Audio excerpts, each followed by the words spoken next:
نزلت انقذ غريق، بس المرة دي هو اللي لقاني مش انا اللي لقيته. هلا بالخميس في الضلمة ولقيت حد بيحط رجله على كتفي، واسمع القصة.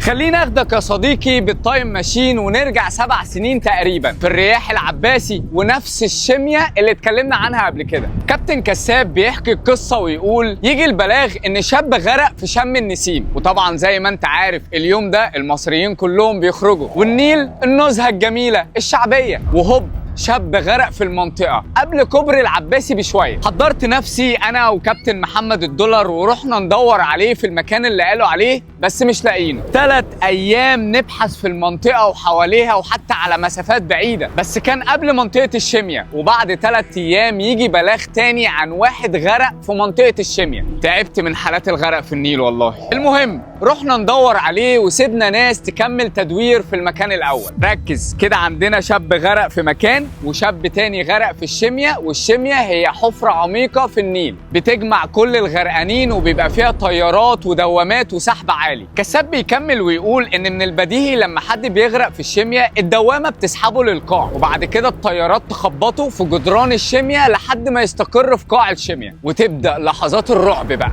نزلت 3 مرات الشمية ادور والدنيا ضلمة عتمة، والرؤية انت فاهم المية عكرة. الف في كل زاوية واحسس على الارض يمكن اعطر فيه. اقسم بالله انا احط ايدي انا كده وادور على غريق وايدي تشبك في ايده ولا تلمس رجله، لا الموضوع صعب. وكساب حتى بيقول انا بحسس بايديا ومش شايف هي رايحه فين. يا ترى هحطها في ازاز وتتجرح، ولا تيجي على تعبان، ولا سمكه رعاد ونتكهرب؟ ده هيبقى ديسكو، احنا اصلا متكهربين خلقه. والمشكله ان كل مره كنت بنزل قلبي بيقول لي الجثمان ده هنا، وحاسس ان انا قريب بس فين مش لاقيها. وفي مره خلاص تانك الهواء كان بيخلص، قلت اطلع اغير تانك واغير مكان، يمكن الدوامه حدفته بره قبل الشميه. وانا طالع الاقي لك حد على كتفي، رجله اليمين على كتفي اليمين ورجله الشمال على كتفي الشمال. اكدب عليك واقول لك ما اتخضتش ابقى كداب. انا شعري بيض من المواقف دي. اللي حصل ان الغريق بدل ما تلاقيه هو اللي لقاك. اتاريه طول الفتره دي كان بيلف بين ميتين مع حركه الدوامه، لا هو على السطح ولا هو في القاع. تاخد المفاجاه بقى كمان، يطلع الغريق ده الاولاني اللي احنا كنا بندور عليه في المكان الاول، مش اللي احنا نزلنا علشانه.